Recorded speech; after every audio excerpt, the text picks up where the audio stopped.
Okay, so work पर energy में power तक का कॉन्सेप्ट हमारा कंप्लीट हो गया था। सो प्रैक्टिस शीट डिस्कस करना था, आज हमें प्रैक्टिस शीट स्टार्ट करना है। चलिए प्रैक्टिस शीट स्टार्ट कर लेते हैं। आई गेस बहुत सारे लोगों ने ऑलरेडी कर लिया है और बहुत सारे ने रिसेंटली स्टार्ट किया। कल काफ़ी लोगों ने मुझे मैसेज किया, बट इट्स फाइन। आज हम लोग डिस्कस कर रहे हैं, जिसने भी सॉल्व कर लिया एटलीस्ट 100 प्लस, फाइन। चलिए स्टार्ट करते हैं डिस्कस करना। पहले हम वर्क के क्वेश्चन से स्टार्ट करते हैं सबसे पहले। चलिए बताएं, same pattern, question number 1 to 5। Any doubts?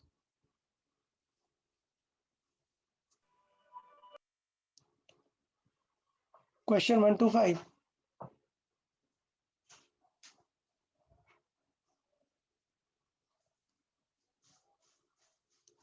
Okay, let's say question number 4 discuss कर लेता हूं मैं खुद से ही। देखिए क्वेश्चन नंबर 1 to 5 कोई डाउट नहीं है आपके, that's good.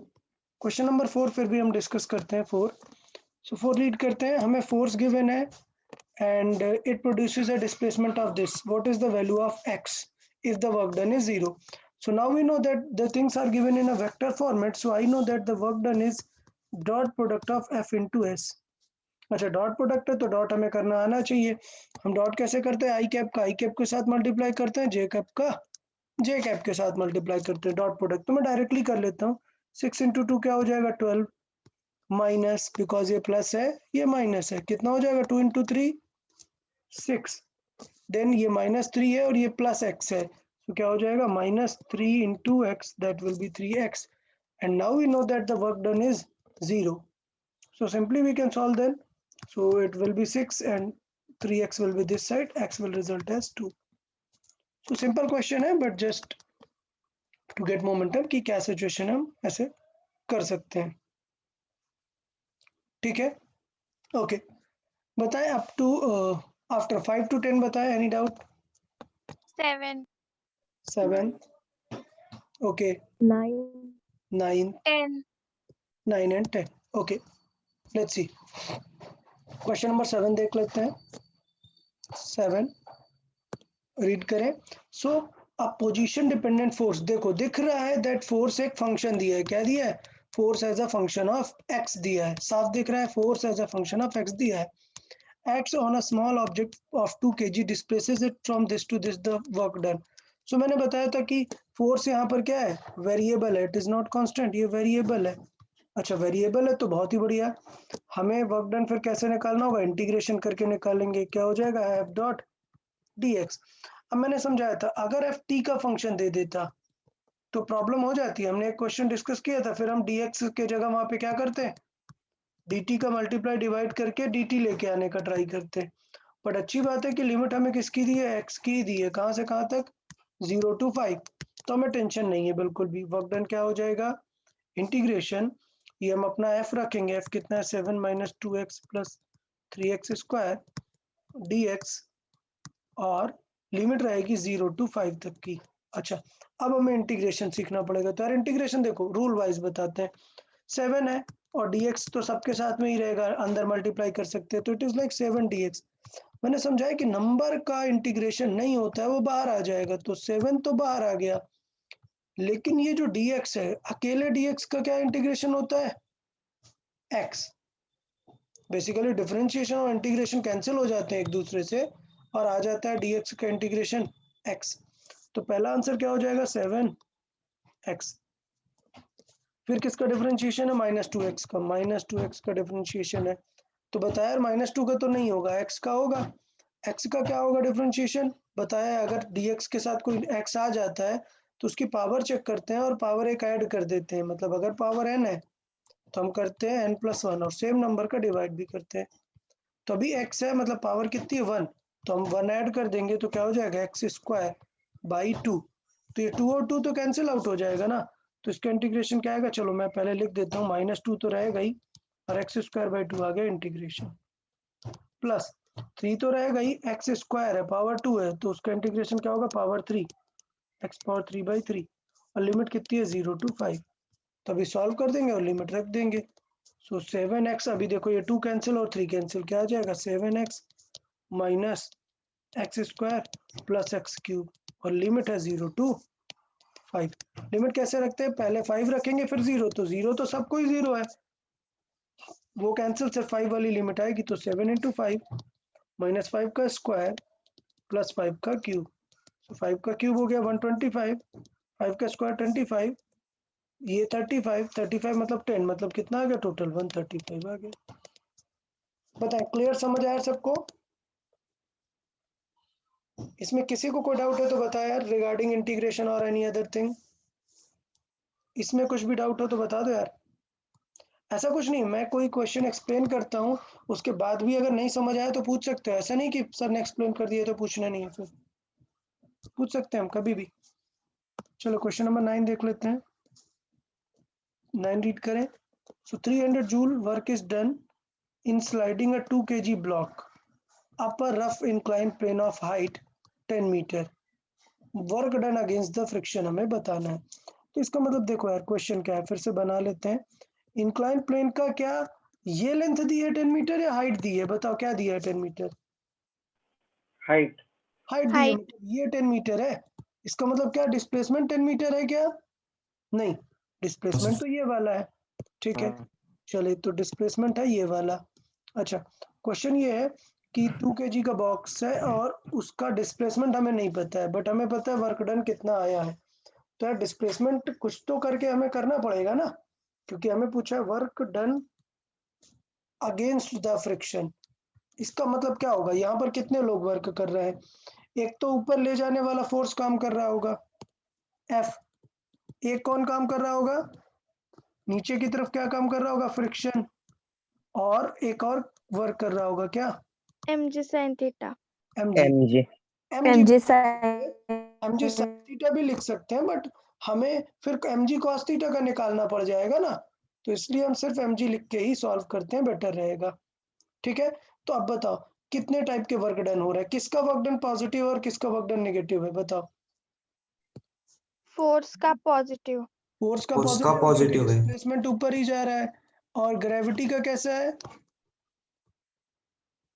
Gravity angle check करो जा कहाँ रहा है, और ग्रेविटी का नेगेटिव एंगल है। किस तरफ है, नेगेटिव। ये समझ आया सबको, क्योंकि उसका डिस्प्लेसमेंट इस तरफ है अगर, तो ग्रेविटी तो फिर ये 90 से ज्यादा एंगल है ना, मतलब ग्रेविटी का भी क्या होगा, नेगेटिव, और negative फ्रिक्शन भी क्या होगा, Negative. negative नेगेटिव अच्छा, अच्छा वो बोल रहा है कि इतने joule of work is done in sliding a box up a rough incline plane, मतलब ये है कि उसने इतना सारा काम किया ओवरऑल नेट में, ठीक। तो इसका मतलब उसमें नेगेटिव वर्क डन भी तो हुए होंगे ना, तो हम नेगेटिव वर्क डन निकालना स्टार्ट कर लेते हैं। पहले निकाल लेते हैं ग्रेविटी ने कितना नेगेटिव वर्क डन किया, बताओ वर्क डन बाय ग्रेविटी निकालो। मैंने ऑलरेडी एक्सप्लेन कर रखा है ऐसा क्वेश्चन, बताओ वर्क डन बाय ग्रेविटी क्या हो जाएगा, mg फोर्स इनटू डिस्प्लेसमेंट। अभी डिस्प्लेसमेंट जो है ये होगा, ये होगा ना, लेकिन क्या समझाया था मैंने कि ये वाला डिस्प्लेसमेंट नहीं दिया तो हम एक और डिस्प्लेसमेंट लिख सकते हैं, कौन सा, In the direction of force. Very good, so we can use displacement in the direction of force, done. अच्छा, तो इसका मतलब ये कंफर्म हो गया कि mg अपन लिख देंगे, ये हो गया 2 × 10 into displacement in the direction of force कितना है 10 मीटर, समझ आया? Yes sir. हाँ, तो इससे ये पता चल गया कि ये हमारा ये वाला वर्क डन कितना हो गया 200, ओके, ये हो गया 200, बट ये कैसा है, ये नेगेटिव का 200 जूल है। मतलब ये हुआ कि ग्रेविटी ने ओवरऑल हमारा क्या कराया है, लॉस क्रिएट किया है, ग्रेविटी ने क्या किया है, लॉस क्रिएट किया है। तो अब समझ जाओ टोटल वर्क डन कितना हो जाएगा, फ्रिक्शन ने भी अपोज किया और ग्रेविटी ने भी अपोज किया, दोनों का मिला के ये वर्क डन होना चाहिए ना। पॉइंट समझ में आ सबको? देखो सिंपल, मैं वैल्यू वाइज देता हूं, देखें सपोज एक पर्सन था, उसने काम किया 300 पहले वैल्यू वाइज लेते हैं। Let's say work done by force था 100, ग्रेविटी ने 20 अपोज किया और फ्रिक्शन ने 10 अपोज किया, बताओ कितना वर्क डन हुआ उस ऑब्जेक्ट पे, 70। 70. 70 अच्छा, अब बताइए आप कि आपको पता है कि ये ग्रेविटी ने वर्क डन किया, इतना अपोज किया, ठीक है, और आपको पता है कि ये 70 इतना ओवरऑल वर्क डन हुआ, तो आप ये बता सकते हो कि वर्क डन बाय फ्रिक्शन कैसे निकालेंगे? वर्क डन बाय फ्रिक्शन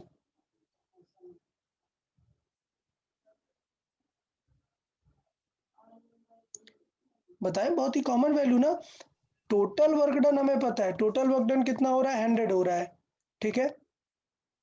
तो अच्छा एक मिनट, एक चीज और, ऐसा कुछ नहीं है कि इसको हमने अलग तरीके से दिया हुआ है, ये दिया हुआ है टोटल वर्क डन इतना है, मतलब ऐसा फोर्स को आपको नहीं कंसिडर करना है, फोर्स ने वर्क क्यों किया होगा, इन दोनों के अगेंस्ट ही किया होगा ना। मतलब ये है, मैं ये कहना चाहता हूँ कि इस सिचुएशन से पता चल रहा है कि फोर्स को कितना वर्क करना पड़ा होगा, ग्रेविटी को ओवरकम करने का और फ्रिक्शन को ओवरकम करने का। समझ आया? ये सिचुएशन है। थॉट समझ आया सबको कि उस फोर्स को कितना वर्क करना पड़ा होगा, जितना ग्रेविटी अपोज कर रहा था और जितना फ्रिक्शन अपोज कर रहा था, ठीक है। ग्रेविटी अपोज कर रहा था कितना, -200, तो इसका मतलब फ्रिक्शन कितना अपोज कर रहा था, ओवरऑल कितना था, 300, टोटल कितना है 300, तो इसका मतलब हाँ, फ्रिक्शन कितना कर रहा है, work done by 100, friction, yes, 100. 100. 100. Yes, so it will be -100 joule. सो इतना उस पर्सन को वर्क करना पड़ेगा ग्रेविटी को ओवरकम करने के लिए, और इतना वर्क करना पड़ेगा किसको ओवरकम करने के लिए, हमें फ्रिक्शन को ओवरकम करने के लिए। समझ आया? तो सिचुएशन यहाँ पर क्या है कि इतना वर्क करना पड़ा उस ऑब्जेक्ट को ऊपर ले जाने के लिए, तो वो क्यों करना पड़ा, हमें वर्क क्यों करना पड़ा, क्योंकि हमें ग्रेविटी के अगेंस्ट भी जाना था और हमें फ्रिक्शन के अगेंस्ट भी जाना था। क्लियर? ओके, क्वेश्चन नंबर 10 देख लेते हैं। देखें, a meter scale of mass this is lying on horizontal table, what is the work done by student making it stand vertically on its end? Okay ठीक है, तो इट इज लाइक कि ये table है और ठीक है, समझ जाएंगे टेबल। अभी इस पे एक मीटर स्केल रखी हुई है, मीटर स्केल मतलब लेंथ कितनी है, 1 meter. 1 1 metre, meter. Metre scale का मतलब है लेंथ 1 मीटर। अभी टेबल पर ही है और हमने इसे क्या कर दिया, वो स्टूडेंट ने इसे वर्टिकल रख दिया है, तो इसे रख दिया है वर्टिकल 1 मीटर। अच्छा, तो पूछ रहा है वर्क डन कितना होगा, तो यार इसका मतलब इसने वर्क डन में ही सीधे एनर्जी लगा दी, work done will be change in energy. Work done बताओ, इधर फोर्स और डिस्प्लेसमेंट दिया हो, तो फोर्स और डिस्प्लेसमेंट तो पता नहीं चल रहा है, यहाँ से एक चीज पता चल रही है क्या, कि पोटेंशियल एनर्जी चेंज हो रही है इसकी। कैसे, अभी कहाँ पर है इसका मास, यहाँ पर, और अभी कहाँ पर पहुंच गया, 0.5 meter पे, इसका मतलब क्या हुआ, पोटेंशियल एनर्जी कितनी चेंज हो गई, 0.5 meter पे। 0.5 मीटर से। तो ये एक ऑब्जेक्ट है, इसलिए इसमें ऑब्जेक्ट वाली पोटेंशियल एनर्जी लगाएंगे, तो एकदम क्लियर है, आई गेस वर्क डन हो जाएगा mg इंटू एच, और h क्या होगा 1/2 mg इंटू एच। सो m कितना है 200 ग्राम, मतलब 0.2 kg into g10 into height कितनी हो जाएगी, ½ मीटर। समझ आया सबको? सो आंसर कितना आ जाएगा, 1 जूल। 1 joule. कोई डाउट इसमें किसी को? No, sir. ओके गुड, चले फ्रॉम 11 to 15 बताएं। 15. 12. 11 to 15 में 12 एंड 15, ठीक है, चले देख लेते हैं। 12 देख, 14 भी, ओके, चलो 12 देखते हैं, 12 रीड करें। So the displacement x and t are related with this, find the work done in first 6 seconds। तो ये तो यार बताया हुआ है ना, ये चीज आपको बताया हुआ है कि फर्स्ट 6 सेकेंड मतलब टाइम दिया हुआ है, तो वर्क डन हमें इंटीग्रेट करना पड़ेगा f डॉट dx, बट यहाँ पे dx नहीं लेके आ सकते, क्या लेके आएंगे, t लेके आना पड़ेगा ना, क्योंकि लिमिट किसकी दी है, t की दी हुई है, ठीक है। अच्छा, तो इसका मतलब इसे साइड पे सॉल्व कर लेंगे ना, क्या करेंगे, dt का मल्टीप्लाई और dt का डिवाइड। सो ये क्या बन जाएगा, f को लिख सकते हैं क्या, मास इनटू एक्सेलरेशन, और dx बाई dt को क्या लिख सकते हैं, V. v। तो ये बन गया हमारा v। तो यार देखो सिमिलर क्वेश्चन है, इसलिए मैं चाह करता हूँ कि आप लोग नोट्स के बाद इसे सॉल्व कर पाए। अब हमें a चाहिए v चाहिए, तो a और v तो ऐसे पता नहीं है बट रिलेशन पता है क्या, t इज इक्वल टू है √x + 3। तो इसे सॉल्व कर लेते हैं। x इज इक्वल टू क्या हो जाएगा, t - 3 आएगा और ये रूट किस में जाएगा, स्क्वायर में चला जाएगा। तो सॉल्व कर लेते हैं। ये कितना हो गया, t square -3 × 2 6t, a + b का होल ऑफ स्क्वायर लगा दिया हमने +9। अब याद है ना x से v निकालना है तो क्या करते हैं, Differentiate. डिफरेंशिएट करते हैं। t स्क्वायर का Differentiation. डिफरेंशिएशन क्या आएगा 2t और -6t, t का तो होगा 1, इसका आ जाएगा सिर्फ 6। अच्छा एक्सेलरेशन चाहिए तो फिर क्या करते हैं, v को डिफरेंशिएट कर देते हैं। तो इसे डिफरेंशिएट करेंगे तो 6 तो 0 हो जाएगा, अकेला नंबर है। t का 1 क्या आएगा 2।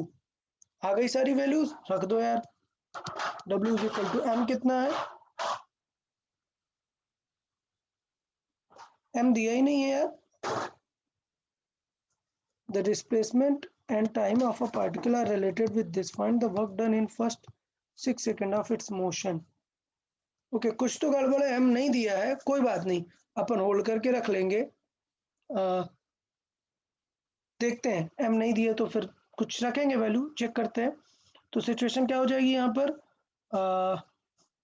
m तो रखा रहेगा, m तो कांस्टेंट है, m को तो इंटीग्रेट करेंगे नहीं, m बाहर आ जाएगा।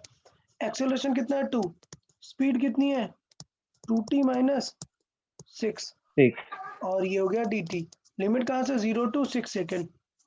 तो चलो यार सॉल्व करते हैं। 2 भी बाहर आ जाएगा, एक और 2 इससे भी तो कॉमन आ जाएगा ना। तो ये टोटल या फिर रहने देते हैं, इंटीग्रेट कर देते हैं। 2m बाहर आ गया हमारा। अब इंटीग्रेट करते हैं इसे 2t को। तो 2t का इंटीग्रेशन क्या होता है, t² / 2 T² / 2. ये सिर्फ एक नंबर है तो इसके साथ तो सिर्फ ये dx नहीं है, dt आ गया। तो ये तो सिर्फ dt है, तो ये क्या आएगा 6t। लिमिट है 0 to 6, तो रख देते हैं w is equal to 2m। Limit ये 2 तो कैंसिल आउट हो गया, तो t स्क्वायर मतलब 6 का स्क्वायर माइनस t × 6 मतलब 6 का स्क्वायर माइनस, जब 0 रखेंगे तो सब कुछ 0, इसलिए हम नहीं दिया है क्योंकि 6² - 6² क्या हो जाएगा 0। तो m इसलिए नहीं दिया है कि आंसर क्या आ जा रहा है 0 0। 0. अदरवाइज देना चाहिए था, मैंने m दिया था, याद है मैंने क्वेश्चन कराया था नोट्स में, Yes, sir. वहां पर इसे हम Yes, sir. m दिया था। Okay good. अभी कई बार क्या हो जाता है ना, आप इसको एनर्जी कॉन्सेप्ट से भी कर सकते हो। यहाँ पे चाहिए तो मैं साइड पे एक चीज आपको दिखा देता हूँ, क्या, एनर्जी कॉन्सेप्ट। क्योंकि तब तक हमने सिर्फ वर्क डन पढ़ा था, इसलिए मैंने आपको एनर्जी कॉन्सेप्ट नहीं बताया, बट एनर्जी कॉन्सेप्ट बता सकता हूँ। क्या, all type of work done. यहाँ पे कोई फ्रिक्शन एक्शन कुछ तो पता नहीं है, हमें सिर्फ वर्क डन पूछा है। So all type of work done is change in kinetic energy. और काइनेटिक एनर्जी तो पाथ पे ऐसे डिपेंड ही नहीं करता, सिर्फ डिपेंड करता है यहाँ पे स्पीड कितनी है और यहाँ पे स्पीड कितनी है। तो work done is equal to क्या हो जाएगा, kinetic energy at t is equal to 6 second 6. Minus kinetic energy at t is equal to 0। 0. Kinetic energy मतलब हमें पता है हाफ mv²। v क्या है यहाँ पर, ये है, समझ आया। सो वर्क डन कितना हो जाएगा हाफ m, ये v एट 6 का स्क्वायर माइनस v एट 0 का स्क्वायर। ये 0 square. फाइंड कर लेते हैं, चलो यहाँ पे फाइंड करते हैं। तो t इज इक्वल टू 0 पे v कितना हो जाएगा, t 0 रखा तो आएगा कितना -6, क्लियर। और t इज इक्वल टू 6 पर रखा तो v6 कितना आ जाएगा 12 - 6 मतलब कितना आ जाएगा 6। सो वो -6 है और ये 6 है, आंसर क्या आने वाला है 0। तो ये मेथड भी यूज कर सकते हैं या फिर इंटीग्रल मेथड भी यूज कर सकते हैं, ये तो मैंने बताया ही था, बट तब तक मैंने एनर्जी नहीं पढ़ाई थी, इसलिए मैंने ये एनर्जी कॉन्सेप्ट नहीं बताया था आपको। क्लियर है सबको 12, अच्छा क्वेश्चन था 12। चले 14 रीड करते हैं। A block of M kept on a horizontal surface, it is moved through a distance s by applying a force in horizontal direction. What is the work done by normal reaction? अरे बताया ना horizontal में चल रहा है तो normal reaction का work done क्या आने वाला है 0. 0। 0. ठीक है, तो ये मतलब खास क्वेश्चन बना ही नहीं f, और हमें पता है डिस्प्लेसमेंट भी इस डायरेक्शन में हो रहा है, क्वेश्चन में गिवन है, और नॉर्मल लग रहा है ऐसे, दोनों के बीच एंगल 90 डिग्री है। सो वर्क डन बाय नॉर्मल क्या आ जाएगा 0. चलो 15 देख लेते हैं।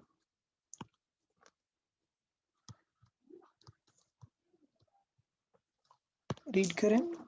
अ plate of mass m, length b horizontal platform पर है, its length parallel to the platform and width perpendicular है, what is the extra work done in erecting it with its width parallel to the surface. Okay, तो ये पक्का किसका question हो गया, वो पोटेंशियल एनर्जी टाइप वाला, याद है अभी एक बताया था ना sir. Potential energy. तो देखो कैसे रखा हुआ है, its length is parallel to the platform and width perpendicular, मतलब बॉक्स ऐसे रखा है, समझ आया क्या सबको, ये रखा हुआ है, तो ये हुआ बी और ये हुआ एल। कोई डाउट क्या किसी को इसमें? अच्छा, अब इसे उल्टा कर दिया, मतलब इसको ऐसा परपेंडिकुलर टाइप पे रख दिया, कैसा कि लेंथ को परपेंडिकुलर रख दिया।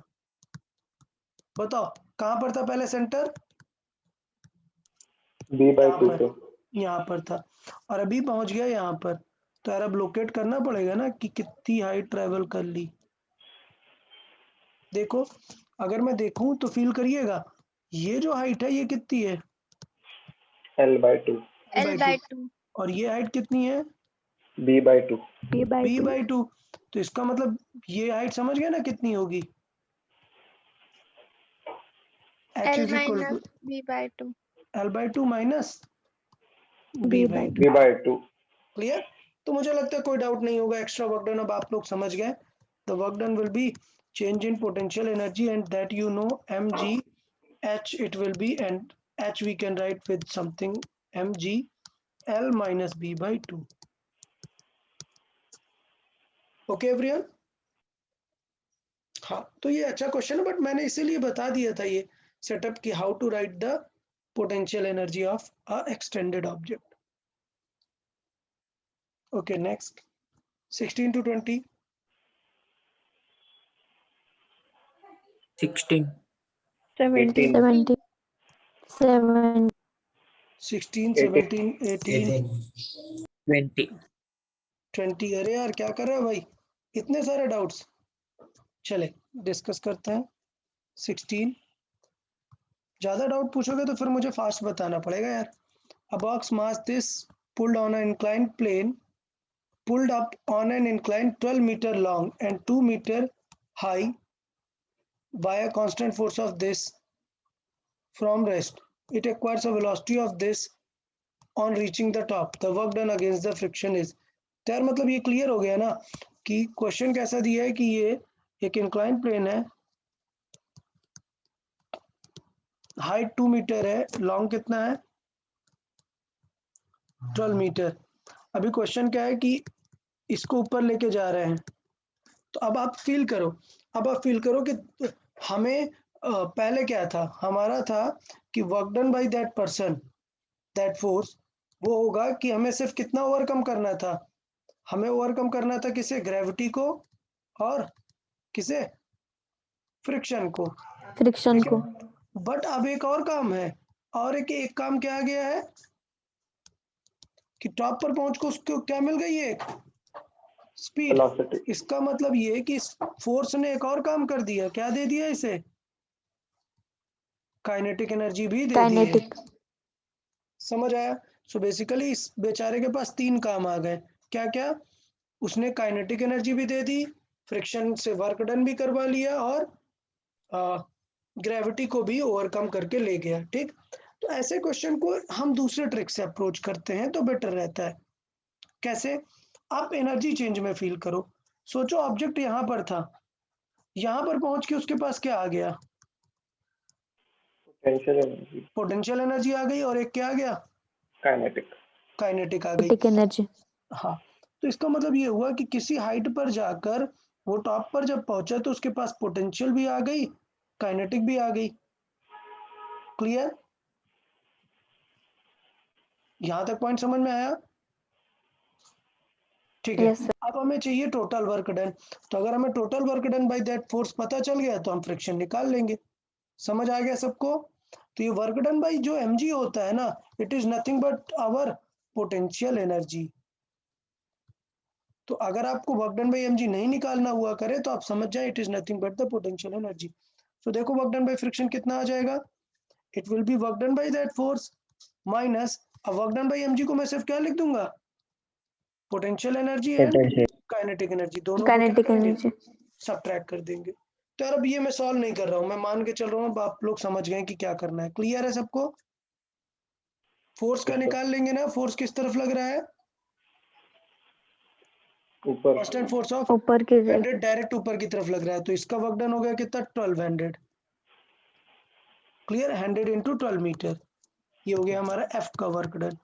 ओके, ग्रेविटी का वर्क डन कितना हो जाएगा, mgh, हाइट कितनी है 2 मीटर, 2 मीटर, m कितना है इसका 50, so 50 into 2 into 2, sorry 50 into 10, mg into 2 कितना हुआ ये 500 इंटू 2000, तो यही हो गया। 1000 काइनेटिक एनर्जी देखो हाफ इंटू एम कितना 50 इंटू वी कितना है 2, 4 2 का स्क्वायर मतलब 2 कैंसिल आउट होगा, ये आएगा 100, सो 1200 माइनस 1000 और 100 1100 मतलब 100 आ जाएगा। ठीक है, समझ आया सबको? अच्छा क्वेश्चन था, थॉटफुल था, बट थोड़ा सा माइंड में रखना पड़ेगा कि वर्क डन बाय mg अगर ऐसे केसेस में है तो हम डायरेक्टली समझ सकते हैं that is the change in potential energy. Clear है 16? ओके 17 देखें। Yes, sir. Yeah 1000 kg elevator rises from rest in the basement to the 4th floor at distance this, as it passes the 4th floor with the speed of this, there is a constant frictional force of this, the work done by the lifting mechanism क्या होगा। तो आप समझे कि constant force लग ही रहा था 20 metre तक, तो फ्रिक्शन लॉस कर ही रहा था, प्लस हमने उसे काइनेटिक एनर्जी भी दे दी, प्लस पोटेंशियल एनर्जी भी दे दी, तो काम बन गया ना। समझ गए क्या? वर्क डन बाय मशीन क्या क्या दे रहा है, वो हमें ग्रेविटी दे रहा है, पोटेंशियल एनर्जी दे रहा है, प्लस फ्रिक्शन का भी अपोज कर रहा है, प्लस और क्या दे रहा है, एक काइनेटिक एनर्जी। समझ आ गया सबको? अरे भाई समझ आ गया 17? Yes, sir. हाँ Yes, sir. Okay good. 18 देखते हैं। A body this mass, straight velocity this, the work done by the net force during the displacement x। तो देखो लिमिट किसकी दी है, डिस्प्लेसमेंट की दी है, तो टाइम वाले पे डिस्प्लेसमेंट, जाना नहीं है, टाइम वाले पे नहीं जाना, हमें तो वर्क डन ऐसे ही निकालना पड़ेगा, integration F dot D x. दिक्कत है कि यार एफ के लिए तो मास इनटू एक्सेलरेशन चाहिए, बट क्या दिया है, वेलोसिटी दिया है। Velocity. तो चलो साइड में लिख लेते हैं, थोड़ा सा याद करने का ट्राई देते हैं कि अगर वेलोसिटी एक्स का फंक्शन दिए तो एक्सेलरेशन कैसे निकालते हैं, बताइए। V Differentiate. into dv by dx. हाँ not exactly dTv by differentiation, dx. एक सेकेंड पहले मुझे एक्सप्लेन करने दो। a is equal to d v by d t, इससे काम नहीं बनता है, हम बताते हैं कि x है तो फिर dt को फिर dx बाई डी टी भी लिखना पड़ता है, तो इसलिए हमने फाइनल बता दिया था कि अगर भी as a function of x दिए तो एक्सेलरेशन का आंसर होता है v dv by D dx. X. ठीक है, और dv बाई डी एक्स हम निकाल सकते हैं यहाँ से, समझ आया? तो निकाल लेते हैं, v कितना है 5 into x to the power 3/2 into dv by d x निकाल लें, तो dv बाई डी एक्स में 5 तो रहेगा ही रहेगा, और इसका डिफरेंशिएशन क्या होगा 3/2 बाहर आएगा, और x to the power 3/2 minus 1। अब देखो यार कुछ लोग को डिफरेंशिएशन में डाउट है तो वो लेक्चर देखना पड़ेगा उन्हें, डिफरेंशिएशन ऐसी चीज है फिजिक्स में जो बार बार आपको यूज होने ही वाली है। तो पावर n है तो क्या करते हैं, n बाहर मल्टीप्लाई करते हैं और पावर n माइनस 1 कर देते हैं, तो 3/2 माइनस 1 करेंगे क्या आएगा 1/2।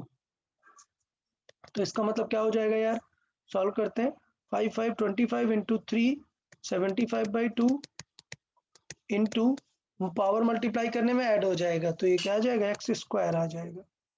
समझ आया क्या सबको? बस यस सर, अब कर लो यार, अब तो पता ही है फोर्स क्या होगा, मास इनटू एक्सेलरेशन, एक्सेलरेशन, मास इनटू एक्सेलरेशन dx, लिमिट क्या रखनी है 0 to 2 तक, बाकी अब आप लोग समझदार हैं, m है 0.5 मतलब इट इज लाइक 1/2, और एक्सेलरेशन में 75/2 बाहर कर लिया हमने, integration of x square D x कर देंगे, एक्स क्यूब लिमिट रख देंगे 0 to 2, सॉल्व करके आंसर निकाल लेंगे। कोई डाउट किसी को 18 में? तो No, sir. इसका मतलब टफ वाली बात थी ये, अगर आप ए नहीं निकाल पाए तो फिर गड़बड़ हो जाएगा यार, फिर तो नहीं कर पाएंगे। चलिए क्वेश्चन नंबर 20 देख लेते हैं। A brick dimension this lying on the largest base, now it is made stand। अब मैं ये नहीं बताऊंगा यार, समझ आ गया क्या ये? Yes, sir. बिल्कुल same as 15, same as question number 15। Okay next, चलिए 21 to 25 बताएं। 23. 23 भाई सेम एज 23 क्या है? Last 18. question. 18. 18. हाँ sir. Same as question 18। हाँ sir. Okay, next up to 25. Any other?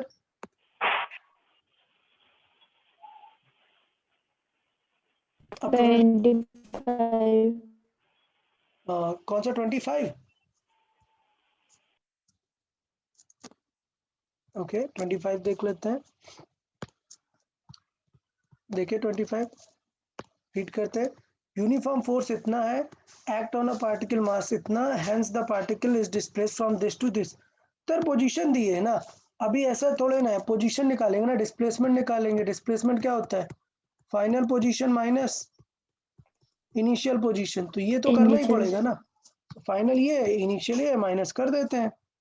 सो 4, 3, -1 इस टाइप पे पोजीशन दी है, उसे हम सबट्रैक्ट कर देंगे इसके साथ, तो करते हैं।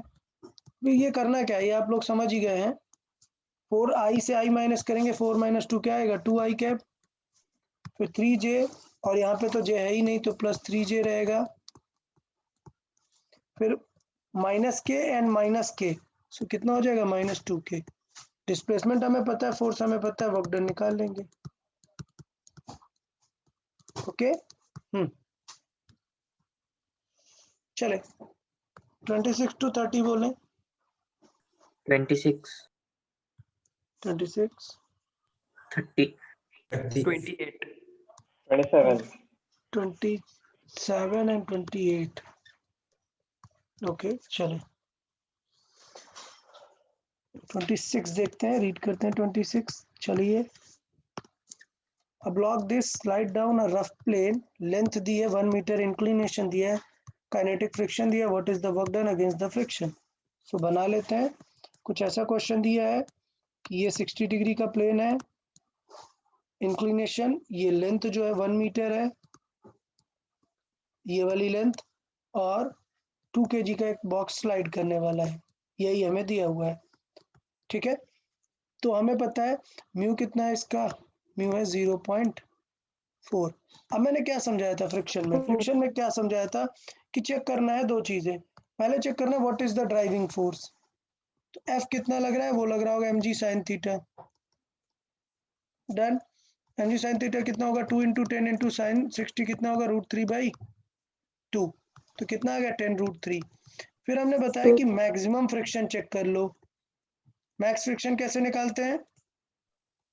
mu mg cos theta. Mu mg cos theta. Yeah. अच्छा बाय द वे, Into हाँ बाय द वे हमें पता था कि वो नीचे स्लाइड कर रहा है अगर, तो इसका मतलब फ्रिक्शन फुल पावर पे लग रहा होगा, है ना।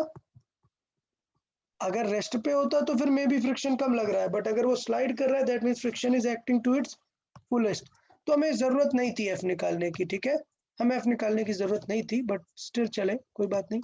0.4 इंटू एम कितना है 2 इंटू जी कितना है 10 एंड cos 60 डिग्री 1/2। सो कितना आ गया friction maximum?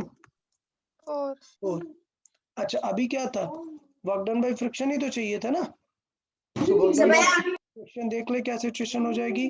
It will B force, friction force into displacement in the direction of friction. So displacement in the direction, तो ये क्लियर है, फ्रिक्शन है 4, डिस्प्लेसमेंट कितना है 1, तो आंसर क्या आ गया 4 जूल। अब समझना ये है कि देखो 4 नहीं मिल रहा है, बट ये थोड़ा सा छोटा वैल्यू मिल रहा है, इसका मतलब ऐसा क्यों मिल रहा है? 9.8 ई की लिया वैल्यू 9.8 ले ली है, समझ आया। So our work done can be 3.92 joule when we take g as a 9.8। तो टेंशन नहीं लेना है, वो समझ में आ जाता है चीजें। Okay good. 27 देख लेते हैं फिर। 27 रीड करें। 300 joule work done sliding inclined plane 10 metre height, the work done against the, I guess यही तो क्वेश्चन आया था ना शायद। Yes, sir.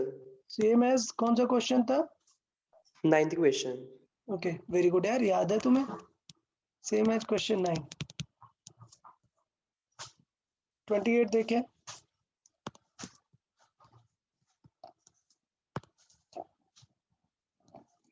Ten gram leaves the rifle with initial velocity this, strike the target at the same level with velocity this, the work done in joule to overcome the resistance of air। Okay तो इसका मतलब क्या हुआ कि यार बहुत ही simple है ना, ये क्या है, ये बुलेट अभी गई 1000 की स्पीड से, ठीक है, v इज इक्वल टू 1000। अब जब जाके वो हिट करी, ठीक है, सेम लेवल पे टारगेट को हिट की, तब हिट करते समय उसकी स्पीड कितनी थी? 500। तो इसका मतलब क्या चेंज हो गई? काइनेटिक एनर्जी ना। Kinetic. वही काइनेटिक Change in एनर्जी किसके kinetic वजह से energy. हुआ है?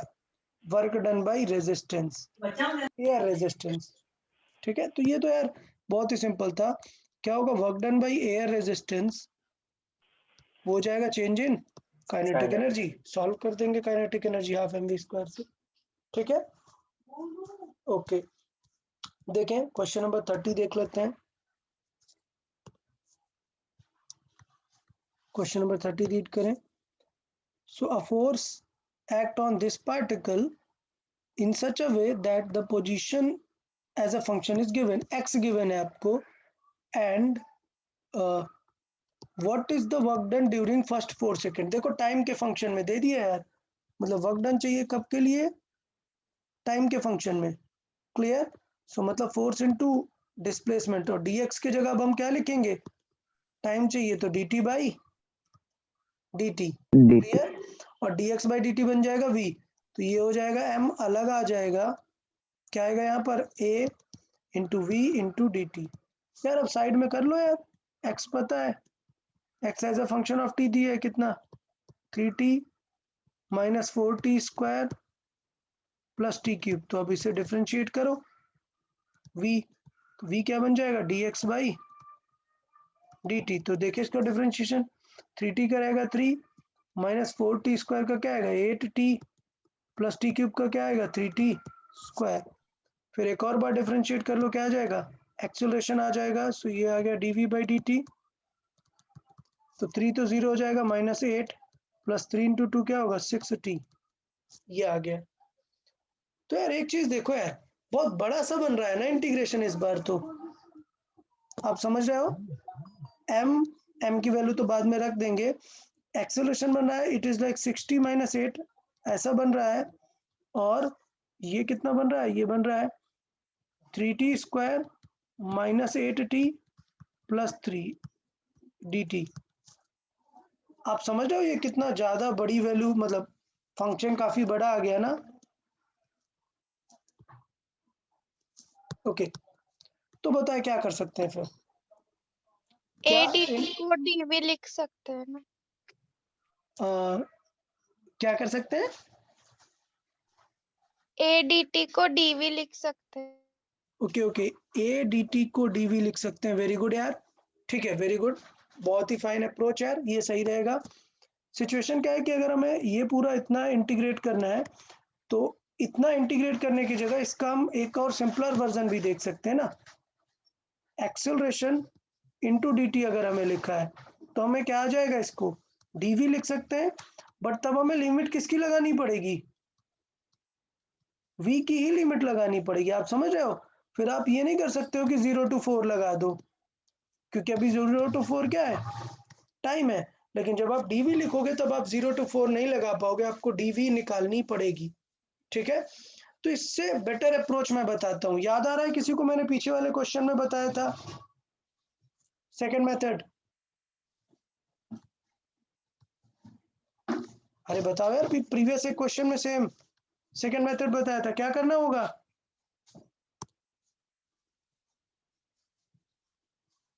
यार तुम लोग इस तरह करोगे, अभी ऐसे क्वेश्चन को एक मैंने बताया था ना कि एक और तरीके से सॉल्व कर सकते हैं। kinetic energy. हाँ, that work done is what? Change in kinetic energy of the system. तो काइनेटिक एनर्जी तो इजी है ना, साइड में लिख लो। क्या वेलोसिटी कितनी आ रही है? It is 3t² minus 8t plus 3। तो अब चेक कर लो, at t is equal to 0 कितनी है वेलोसिटी? 3. चले दूसरा, at t is equal to, दूसरा टाइम कितना है, कब पूछा है? 4 सेकेंड। सो 4 सेकेंड पे चेक कर लो v4 कितना आ रहा है। 4 के लिए करेंगे 4 का स्क्वायर 16 इंटू 3 48 माइनस 4 रख रहे हैं हम t की वैल्यू, सो ये हो गया 32। सो 48 माइनस 32 कितना हुआ? 16। 16 प्लस 3 90। तो बस काम बन गया, समझ आ गया वर्क डन कितना होगा?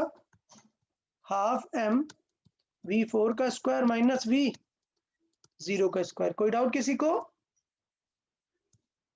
सो w इज इक्वल टू क्या हो जाएगा? हाफ m, सॉल्व कर लेंगे अपन, 19 का स्क्वायर माइनस 3 का स्क्वायर। अब देखो कभी कभी अगर इजी चाहिए तो हम ए स्क्वायर माइनस बी स्क्वायर भी लगा सकते हैं। तो इसे क्या लिख सकते हैं? A square minus B square type. अभी तो इजी है, 19 का स्क्वायर कर लोगे। जब बड़े नंबर्स होते हैं तो हम इसको इस तरीके से भी रिप्लेस कर सकते हैं, A plus B and A minus B. ये कितना हो जाएगा? 1/2 इंटू वेट कितना है? 3 ग्राम है, तो 3 ग्राम को 3/1000 लिख सकते हैं। और ऑप्शन में मिली जुली है ना? अच्छा, मिली जूल है तो टेंशन नहीं है। मिली जूल मतलब 10⁻³ ऑलरेडी है, तो हम 3 को फिर ग्राम में भी लिख सकते हैं। आंसर हमारा मिली जूल में आएगा। और ये ऐड कर देते हैं, 19 इंटू 3 क्या हो जाएगा? 22। 19 माइनस 3 कितना हो जाएगा? 16। सॉल्व करके देख ले आंसर क्या आएगा। समझ आया सबको? Yes sir. हाँ, तो कौन सा अप्रोच बेटर है? Second method. तो इसलिए मैं बोल रहा हूँ, आप सोच रहे होगे जब मैंने प्रीवियस क्वेश्चन में यहाँ पर समझाया, कौन सा क्वेश्चन नंबर था? ये वाला, यही था? नहीं, ये वाला नहीं था। क्वेश्चन नंबर किसी को याद है कौन सा था? हाँ, ये क्वेश्चन नंबर 12 पे देखो, जब मैंने समझाया तो आप लोग सीरियस लेते ही नहीं हो चीजों को। यार याद रखना है कि एग्जाम में एक ही मेथड, जरूरी नहीं है कि आपको एकदम एक ही मेथड से हमेशा आंसर फास्ट आ जाए, नहीं। एग्जाम के लिए हमें फास्टेस्ट अप्रोच देखनी होगी। तो इसलिए मैंने बताया था कि देखो ये मेथड भी कर सकते हैं। तो अब यहाँ पर जब हमें दिखा कि इंटीग्रेशन टफ हो रहा है, तो हम चेंज इन काइनेटिक एनर्जी के फॉर्मेट में सॉल्व करेंगे। डन? तो अभी थॉट समझ में आया क्वेश्चन नंबर 30? अच्छा, मैंने इसे, जो अभी किसी ने बताया था कि हम क्या अप्रोच रख सकते हैं, a इंटू डी टी को dv बदल सकते हैं, ठीक है, वो भी फाइन है, बहुत अच्छा है सॉल्व करना। बट तब हमें लिमिट किसकी लेके आनी पड़ेगी? v की लेके आनी पड़ेगी, ठीक है। मतलब v कितना Small चेंज, तो v की लिमिट हमने यहाँ पर सॉल्व कर ली है, कितनी है? t0 पर v है 3 और t4 पर v कितना है? 19। तो फिर हम लिमिट में चेंज करके क्या लिखते हैं? इंटीग्रेशन में हम लिखते हैं 3 to 19v dv। अब इसे सॉल्व करते तो आंसर सेम आता। डन? बता, any doubt? Okay, next 31 to 35 बताया। 32. 32। 32 क्या बात है? फिक्स साउंड में है 32, कोई बड़ा कॉम्प्लिकेटेड है क्या 32? Next, any other question till 35? 32 and 35, हाँ 35। 35, ओके, 35 भी मार्क कर लेते हैं। ओके, चले 32 देख लेते हैं। 32 तो मतलब बहुत ही टेक्निकल लग रहा है, सबका यही डाउट है। चले रीड करते हैं 32, आराम से रीड करेंगे। Small rain drop falls from height this above the ground due to air resistance. It falls with a retardation at half of its original height. It gets its terminal speed and then it moves with a uniform speed and reaches the ground. ठीक है, W1 W2 denotes the work done by gravitational force on the falling of the drop in the first and second half of its journey. अच्छा चले यार, तो ये question क्या है? ये एक्चुअली एक कॉन्सेप्ट है यार। आपने कभी, मैं फील कराता हूँ आपको ये कॉन्सेप्ट क्या है, वैसे मैंने बताया होगा। आप अगर फील करें कि आप एक 10 फ्लोर की बिल्डिंग है और उससे एक स्टोन ड्रॉप करें, तो बेटा वो जब तक नीचे आएगा उसकी स्पीड कितनी हो जाएगी, v is equal to √2gh। कोई डाउट इसमें किसी को? चलो हाँ, तो मान लेते हैं कि 10 फ्लोर की हाइट कुछ है, मतलब ऐसे रैंडम 5 मीटर मान लेता हूँ मैं, तो आंसर क्या हो जाएगा, 2 × 10 × 5, तो कितना हो जाएगा, 10 मीटर पर सेकेंड। समझ आया? अगर आप 5 मीटर से एक स्टोन ड्रॉप करने वाले हैं हाइट से, तो वो कितने की स्पीड से नीचे आएगा? अरे ये समझ आया? 10 मीटर यार, 10 मीटर पर सेकंड बहुत ज्यादा स्पीड होती है, ये होती है 36 किलोमीटर पर आवर। 36 की स्पीड आप बाइक स्कूटी में चला के देखो, काफी ज्यादा होती है। तो इसी स्पीड से स्टोन आएगा तो मतलब गड़बड़ी है। सोचो, रेन तो क्लाउड से नीचे आ रही है ना, और रेन अगर इस तरह अंडर ग्रेविटी आती रहेगी तो पता है नीचे आकर कितनी ज्यादा स्पीड हो जाएगी, बहुत ज्यादा। बट आप रेन में एक चीज फील करोगे कि अगर रेन कंटिन्यूस चेंज नहीं हो रही है, तो आप अगर ग्राउंड पे, रोड पे खड़े होके आप रेन ड्रॉप्स को फील करो और एक रूफ टॉप पे फील करो, दोनों सिमिलर फील होगी। आपको स्पीड डिफरेंट फील नहीं होगी कि रोड पे बहुत फास्ट लग रही है और टॉप फ्लोर पे कम लग रही है, बिल्कुल नहीं होता ऐसा। इसका मतलब रेन कैसे ड्रॉप होती है, कांस्टेंट स्पीड से ड्रॉप होती है। अभी डाउट ये है कि यार ऐसा क्यों हो सकता है, ग्रेविटी तो कंटिन्यूसली लग रही है, तो कांस्टेंट कैसे हो सकता है? इसका मतलब है कोई एक फोर्स है जो ग्रेविटी को ओवरकम कर देता है, और वो कौन सा है, एयर रेजिस्टेंस। एयर समझ आया रेजिस्टेंस। सबको? हाँ, तो ये कॉन्सेप्ट एक्सप्लेन किया स्टोक्स ने। किसने? स्टोक्स। किसी को याद है मैंने स्टोक्स लॉ डायमेंशन में बताया था? स्टोक्स लॉ डायमेंशन में मैंने फॉर्मूला बताया था, नहीं याद किसी को? स्टोक्स ने बताया था फोर्स, रेन ड्रॉप्स में जो फोर्स लगता है that is 6 pi eta RV। ये याद आ रहा है क्या? Yes sir.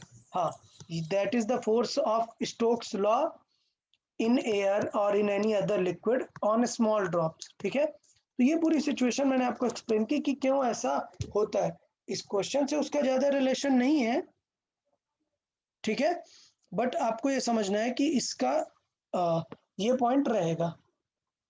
ठीक है, अब हम बात करते हैं क्वेश्चन की। तो क्वेश्चन कुछ ऐसा बोल रहा है कि रेन ड्रॉप्स किसी हाइट से आ रहे हैं, ठीक, तो अभी तो इसकी स्पीड 0 है, अभी h हाइट तक आएगा, तो h हाइट तक क्या हो रहा है, it falls due to air resistance, sorry पहले रीड करते हैं, a small rain drop falls from height this above the ground due to air resistance, it falls with a retardation. At half of its original height, it gets its terminal speed and then it moves with a uniform. Terminal speed का मतलब यही है कि पहले वो गिर रहा है और इस स्पीड तक आकर v क्या हो गया है, कांस्टेंट। इस कांस्टेंट स्पीड को ही बोलते हैं टर्मिनल स्पीड, और फिर ग्राउंड पर जो आएगा वो सेम स्पीड से ही चलता रहेगा, किस हाइट तक, नेक्स्ट h हाइट तक। और टोटल हाइट अगर h है तो इसे हम क्या मान सकते हैं, h/2 तक। ठीक है, तो क्वेश्चन ये पूछ रहा है क्या, then it moves with the uniform speed, W1 and W2 are work done by gravitational force। अरे यार ये तो कोई टेंशन ही नहीं हुई, हमसे काइनेटिक एनर्जी थोड़े ना पूछ रहा है, क्या पूछ रहा है, वर्क डन बाय ग्रेविटी। वो तो स्ट्रिक्ट क्या होती है, क्या होता है स्ट्रिक्टली, मुझे mgh। पाथ पर, पैटर्न पर, किसी चीज पर डिपेंड नहीं करता, वो फर्क नहीं पड़ता कि वो स्पीड इंक्रीज हो रही है, डिक्रीज हो रही है या कांस्टेंट है, कुछ फर्क नहीं पड़ता। सिर्फ किस पे फर्क पड़ता है, हाइट पे। वर्क डन बाय ग्रेविटी तो दोनों केसेस में क्या रहेगा, सेम रहेगा, वर्क डन बाय ग्रेविटी में कोई चेंज नहीं होगा। ठीक है, हाँ सर। हम्म, सर ये सिर्फ लाइट ऑब्जेक्ट के लिए होता है क्या, मतलब वो ये टर्मिनल स्पीड मिलती है? Small spherical object, very small spherical object के लिए ये फॉर्मूला बताया। ये लाइट ऑब्जेक्ट के लिए ही होता है जिन पे विस्कस फोर्स, एयर का विस्कस फोर्स, एयर रेजिस्टेंस मतलब होता है विस्कस फोर्स, वो अप्लाई होता है। अच्छा टेंशन नहीं लेना है, ये हम पढ़ेंगे, ये हम फ्लूइड मैकेनिक्स में पढ़ेंगे। वहां पर मैं प्रॉपर बताऊंगा कि किस किस ऑब्जेक्ट के लिए वैलिड है और कैसे ये स्पीड पे डिपेंड करता है। ठीक है, एयर रेजिस्टेंस जो होता है ना वो स्पीड पे डिपेंड करता है। आप जितना फास्ट मूव करोगे उतना ज्यादा रेजिस्टेंस लगेगा। It is different from normal friction. Normal friction speed पे डिपेंड करता है क्या? No sir. नहीं, वो फिक्स वैल्यू कैरी करता है। बट एयर रेजिस्टेंस स्पीड पे डिपेंड करता है। तो जैसे ही एयर ड्रॉप रेन ड्रॉप्स नीचे स्पीड अप होती है ना, एयर रेजिस्टेंस भी तेजी से बढ़ने लग जाता है।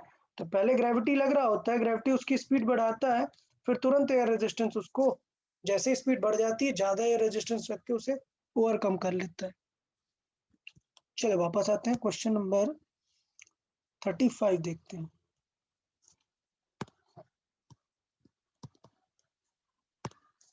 Okay, in one dimensional motion, a 1 kg body experiences a force with this. What is the work done by? यार ये तो नोट्स में कराया है ना भाई। F गिवन है कितना? 2t, clear. और हमें लिमिट क्या चाहिए? From 0 to 4 second. 4 सेकेंड। उसमें कराया ना कि यार हमें अभी चाहिए जो वर्क डन, वो हमें चाहिए integration of F D x. D x तो मिल नहीं सकता तो डी टी का मल्टीप्लाई करा लेंगे। तो एफ इंटू डी एक्स और डी टी क्या बन जाता है? D x by d T बन जाता है और डी टी अलग आ जाता है। D x by d t को वी लिख देते हैं। सो वर्क डन हो जाता है mass into acceleration into v और डी टी। अभी दिक्कत ये है, टेंशन यहाँ पर ये है कि ये मास इंटू एक्सेलरेशन को 4 से लिखा रहने देते हैं। लिमिट तो 0 to 4 है, ये एक्स्ट्रा आ गया ना।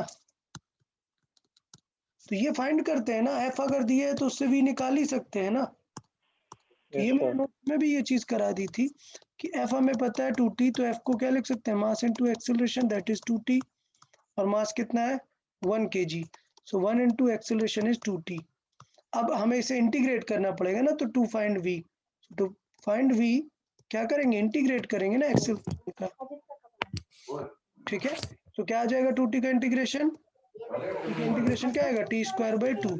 क्या आएगा आंसर? T square. बस सॉल्व करके रख देंगे। समझ आया सबको? एफ को लिख सकते हैं 2t, वी को लिख सकते हैं T square D T. Solve कर देंगे, वैल्यू आ जाएगी हमारी। डन। नेक्स्ट 39। 30। ओके, 36 to 40 में 39। Any other? 37 सर।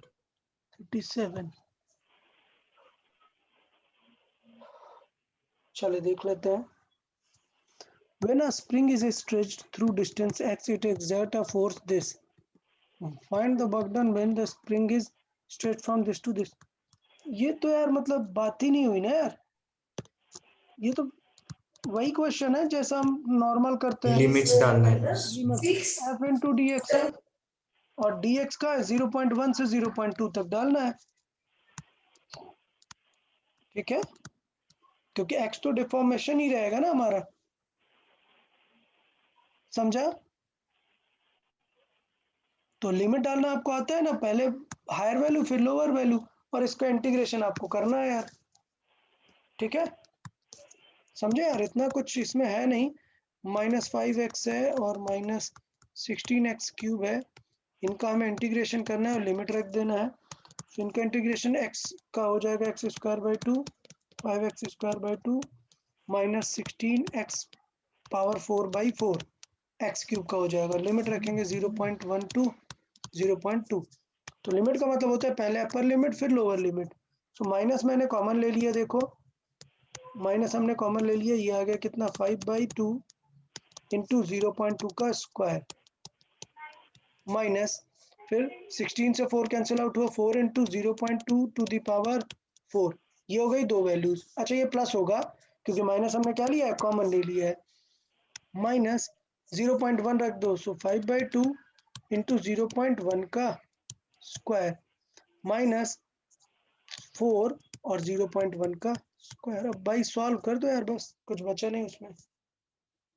ठीक है, सॉल्विंग करना है बस।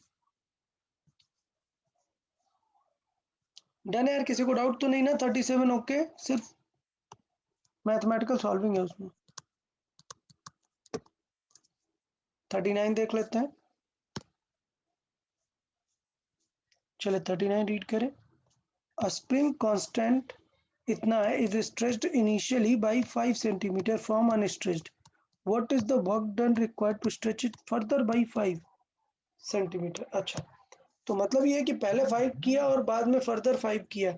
ये यार दो तरीके से कर सकते हैं ना। ये तो मैंने बताया था कि स्प्रिंग पहले अनस्ट्रेच्ड है, अभी एक्स क्या है 0, तो कोई एनर्जी होगी क्या इसके पास? पोटेंशियल एनर्जी ऑफ स्प्रिंग क्या होगी? 0। अब हमने इसे कितना स्ट्रेच किया? 5 सेंटीमीटर। सो कुछ पोटेंशियल एनर्जी आ जाएगी इसमें। कैसे निकालेंगे? हाफ इंटू के into x x square square. ठीक है, अब नेक्स्ट क्या करना है? इसको और स्ट्रेच किया, कितना? X is equal to 10 centimetre 10 centimetre. क्यों? क्योंकि 5 एक्स्ट्रा, मतलब 5 + 5 बेसिकली किया 10 सेंटीमीटर। तो इसकी नई एनर्जी आ जाएगी ना। इसे मैंने x1 बोला और इसे बोला x2। सो ये क्या आ जाएगा? यू स्प्रिंग आ जाएगा हाफ के x2 का स्क्वायर। अब देखो, पहले बाद में एनर्जी है इतनी, पहले थी एनर्जी इतनी, तो बीच में जो डिफरेंस आएगा वही तो होगा ना एनर्जी, वर्क डन। कितना एनर्जी हमने कॉज किया। सो वर्क डन क्या हो जाएगा? Change in energy of spring. समझ आया क्या सबको? वर्क डन कितना करना पड़ेगा? Change in energy of spring.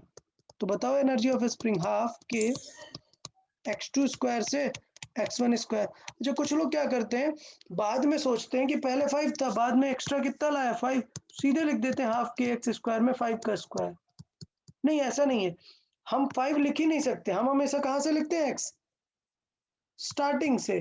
तो ये पहले 5 है, बट ये क्या बन जाएगा 10, और ये पूरी इनिशियल से एनर्जी है, तो ये वाली एनर्जी माइनस करनी पड़ेगी ना। Clear everyone? Yes, sir. Okay, तो ये हो गया अपना हाफ। जो भी अपना के दिया है वो रख देंगे। और देखो यार, x सेंटीमीटर में तो कन्वर्ट करेंगे ना उसे। कितना यहाँ पर है? 10 का स्क्वायर, मतलब 100 माइनस 5 का स्क्वायर 25, और डिवाइड बाई 1000 10,000, क्योंकि स्क्वायर है ना सेंटीमीटर का। यस सर ओके, तो इसके अकॉर्डिंग कर लेंगे अपन, काम बन जाएगा। क्लियर है सबको concept? Yes, sir. Okay good. Up to 45 बताएं। 41, 41, 44, 44। चले देख लेते हैं। 41 देखें, रीड करते हैं। अब all this mass thrown vertically upward by applying a force by hand. If the hand moves 0.2 meter while the applying the force, the ball goes up to 2 meter height. तो इसका मतलब क्या हुआ यार? हमने जो वर्क डन किया वो किस में कन्वर्ट हो गया? हमने जो वर्क डन किया होगा वो किस में कन्वर्ट हो गया होगा? अरे, वो ऊपर चली गई ना बॉल, सो वर्क डन किस में कन्वर्ट हो गया? Kinetic. potential energy, काइनेटिक में कैसे हुआ? स्टार्टिंग में काइनेटिक हुआ, टॉप पर कहां पर होगा? सिर्फ only tension energy potential energy Potential. Eight top. मैंने बताया था कि एनर्जी डिपेंड नहीं करती है कि आप बीच में क्या कर रहे हो। तो पहले आपने वर्क डन किया, उसे कन्वर्ट किया किस में? काइनेटिक, और वो काइनेटिक किस में कन्वर्ट हो गई? पोटेंशियल में। चलो लिख देते हैं यार, आपने वर्क डन किया, वो वर्क डन से क्या मिला उसे? काइनेटिक, और वो काइनेटिक से क्या मिला? पोटेंशियल। तो पोटेंशियल मैंने बताया ना कि हम डायरेक्ट भी लिख सकते हैं कि वो वर्क डन पूरा किस में कन्वर्ट हो गया? पोटेंशियल में। पोटेंशियल तो भाई वर्क डन क्या होगा? Force into displacement is equal to kinetic energy क्या होगी? mg h। F is equal to कितनी देर तक वो हैंड में था? 0.2 मीटर तक।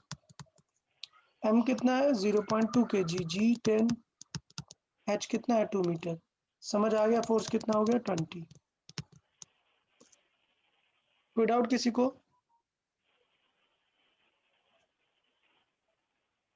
समझ आया सिचुएशन? सर 2.2 ना हाइट टोटल हाइट. एक second. A ball of mass is thrown vertically up by applying a force. If the hand moves 0.2 meter while applying the force and the ball goes up to 2 meter height further. Okay. My mistake.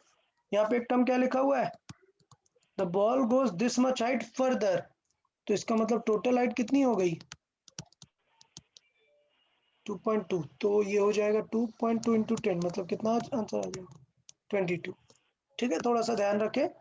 ये question में दिया है that 2 meter is further height. Clear? Okay. 44 देख लेते हैं. चलिए read करें. 44 देखते हैं. So string or a smooth pulley connect two block this and this. What is the work done by string on the block this during the first second after the system is released? अच्छा ठीक है, मतलब ये है हमें चाहिए कि इस पे वर्क डन कितना होगा 1 सेकेंड में. तो हमें पता है कि इस पे ऊपर क्या लग रहा है? टी लग रहा होगा. हमें टोटल वर्क डन चाहिए या सिर्फ स्ट्रिंग का चाहिए? देखें एक बार. What is the work done by string during 1 second. तो मतलब हमें चेक करना है कि ये 1 सेकेंड में कितना डिस्प्लेस करेगा. समझ आया क्या चेक करना है? डिस्प्लेसमेंट. तो डिस्प्लेसमेंट कितना करेगा ये काम बन जाएगा अगर मुझे पता चले कि इसका एक्सेलरेशन कितना है. समझ आया?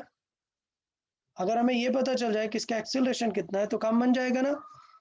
तो हमें चेक करना पड़ेगा कि ये नीचे ए से जा रहा है और ये ऊपर जा रहा है ए से. एक्सेलरेशन निकाल देंगे, काम बन जाएगा. अच्छा, एक्सेलरेशन का मैंने बताया था इक्वेशन लिख सकते हैं या फिर डायरेक्ट भी याद रख सकते हैं? डायरेक्ट याद है किसी को? G into m minus Yes. m by m plus m. Yes, so m1 minus m2 upon m1 plus m2 into g, ये आ जाता है हमारा एक्सेलरेशन. सो कितना होगा? 0.72 minus 36. इसको मान लेते हैं क्या कुछ m. तो ये कितना है?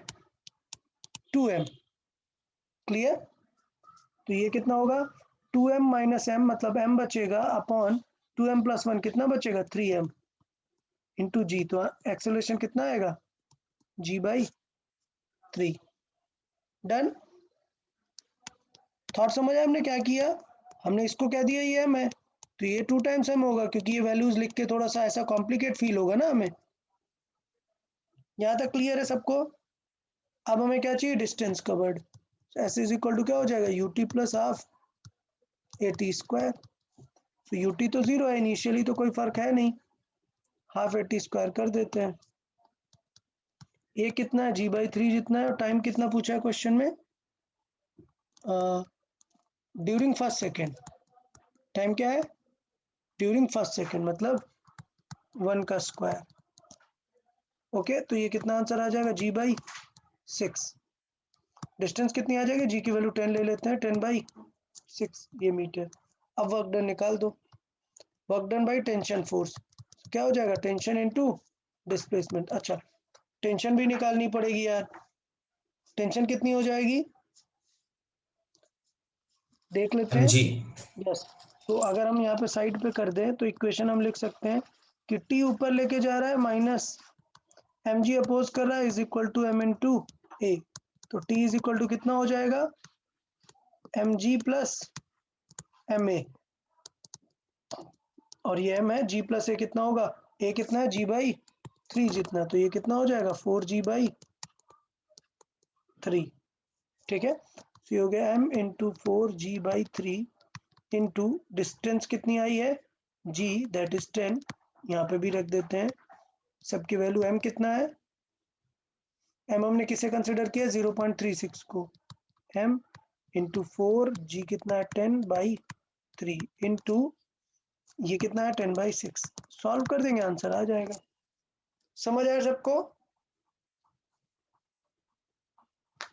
तो इसमें मतलब ऐसा कुछ बहुत बड़ा लॉजिक नहीं था. इसमें लॉजिक और काम की बात अगर थी तो ये बताओ. ए फाइंड कर ही लेते हो ना सब लोग?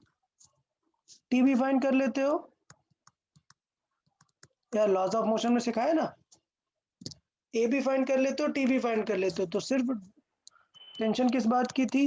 एस को फाइंड करने की। Yes, sir. ओके चलिए नेक्स्ट, अप टू 50 बताएं। 46. 46 49. 49 चलो देखते हैं 46 देख लेते हैं। चलिए रीड करें 46। mass this connected with this frictionless pulley initially at rest. What is the speed of each mass at the instant both of them have moved 50 centimeter? Okay तो इस बार हमें क्या दे दिया है, डिस्प्लेसमेंट दे दिया है, और क्या पूछा है, स्पीड पूछा है। Speed. आइडिया समझ में आया, डिस्प्लेसमेंट दिया है, स्पीड पूछा है। अच्छा तो एक तो हम काइनेमेटिक्स का लॉजिक लगा सकते हैं, लेकिन यार ये चैप्टर तो हमारा वर्क पावर एनर्जी का है ना। मैंने बताया था वर्क पावर एनर्जी की खास बात है, इसे हम बहुत सारे चैप्टर्स में यूज कर सकते हैं, बहुत सारे चैप्टर्स में। जैसे आप एक सिंपल क्वेश्चन देता हूँ, हम एक स्टोन थ्रो करते थे, v स्पीड से वो h हाइट तक जाता है, तो हम क्या करते हैं, काइनेमेटिक्स लगाते हैं, final v is equal to 0 u प्लस 8 gt। याद है, हम एनर्जी कंजर्वेशन भी तो लगा सकते हैं क्या, काइनेटिक एनर्जी किस में कन्वर्ट हो गई है, पोटेंशियल एनर्जी में। हाफ एम वी स्क्वायर की काइनेटिक एनर्जी हमने दी, उससे क्या मिल गया हमें, एम जी एच की हाइट। तो एम कैंसिल, देखो वी की वैल्यू क्या आ जाएगी, सॉरी एच की वैल्यू क्या आ जाएगी, लेट्स एम एच फाइंड करना था, क्या आ जाएगी यू स्क्वायर बाई 2g। याद आ रहा है कुछ, Yes, sir. सिचुएशन याद आई? ओके तो इसका मतलब ये है कि अभी भी तो हम ये काम कर ही सकते हैं ना। कैसे, instead of going through the kinematics हम क्या सॉल्व करें, चेंज इन पोटेंशियल ही उन्हें क्या देगी, चेंज इन काइनेटिक। Kinetic. तो चलो बना लेते हैं कि लेट से अभी सिस्टम ये है, ठीक है, अभी पुली सिस्टम ये है, ये यहाँ पर है और ये यहाँ पर है कहीं पर। अभी थोड़ी देर बाद क्या हो रहा है कि ये ऊपर चला गया और ये और नीचे आ गया। मतलब हुआ क्या, देखो ये था पहले यहाँ पर, ये कितनी ऊपर चला गया 50, मतलब 0.5 मीटर ऊपर चला गया, समझ आया। तो ये कितना नीचे आ गया 0.5। तो आपको दोनों की पोटेंशियल एनर्जी चेंज पता चल गई ना, तो उससे क्या निकाल लेंगे, दोनों की काइनेटिक एनर्जी चेंज। समझ आया क्या, बताए, किसी को कोई डाउट समझ आया इसमें। हमने जैसे यहाँ पर मैंने आपको एक काइनेमेटिक्स का सिनेरियो दिया कि वो जो हम काइनेमेटिक्स से निकाल के लगाते थे उसे हम डायरेक्ट कर सकते हैं कि change in kinetic change in potential, तो वो चीज हम यहाँ पे भी कर सकते हैं ना। Change in potential energy of the system is equal to change in kinetic energy of the system. अब बताओ पहले वाले की पोटेंशियल एनर्जी बढ़ी है या कम हुई है, पहले वाले की पोटेंशियल एनर्जी बढ़ गई है या कम हुई है, इसकी, अरे यार बड़ी है. बढ़ गई है, ऊपर गया है ना। तो u1 क्या हो जाएगा प्लस का, और दूसरे वाला माइनस। नीचे आया हुआ है, ये m1 है ये m2 है, तो दूसरे वाले की एनर्जी क्या हुई है, डिक्रीज हुई है, is equal to change in kinetic. Kinetic मतलब क्या है, इसको भी स्पीड मिली और इसको भी स्पीड मिली, तो काइनेटिक तो दोनों को ही मिली है। समझ आया क्या, बताइए, थॉट समझ आया सबको। अब लिख दो यार mgh करके, तो ये हो गया m1g, h कितना है 0.5, या h लिख देता हूँ, माइनस u2 कितना है m2g, और हाइट तो सेम जा रहा है, is equal to kinetic energy half m1 v square plus दूसरे को भी इतनी ही काइनेटिक एनर्जी मिलने वाली है। तो बस सॉल्व हो गया, समझ आ गया क्या, सर सॉल्व v की वैल्यू आ जाएगी। हाँ इस और एक मैंने दूसरे मेथड से किया। हाँ बताएं क्या आपने। सर उस इस पे पुलिस से एक्सेलरेशन निकालने का। हाँ और काइनेमेटिक्स लगाया आपने, मैं बता रहा हूँ कोई दिक्कत नहीं है। मैंने पहले यही चीज बताई कि हमने क्या निकाला, हमने इस तरीके से सॉल्व किया क्वेश्चन। हमने क्या निकाला, एक्सेलरेशन निकाला। हमें हाइट पता है तो हम थर्ड इक्वेशन लगा सकते हैं ना। समझ आया? किसी को कोई डाउट? ये मेथड भी काम करेगा ना। मैं सिर्फ आपको ये फील करा रहा हूँ कि क्वेश्चन वर्क पर एनर्जी का है तो एनर्जी से कैसे कर सकते हैं, अदरवाइज ये तो कर ही सकते हैं यार, इसमें क्या टेंशन है।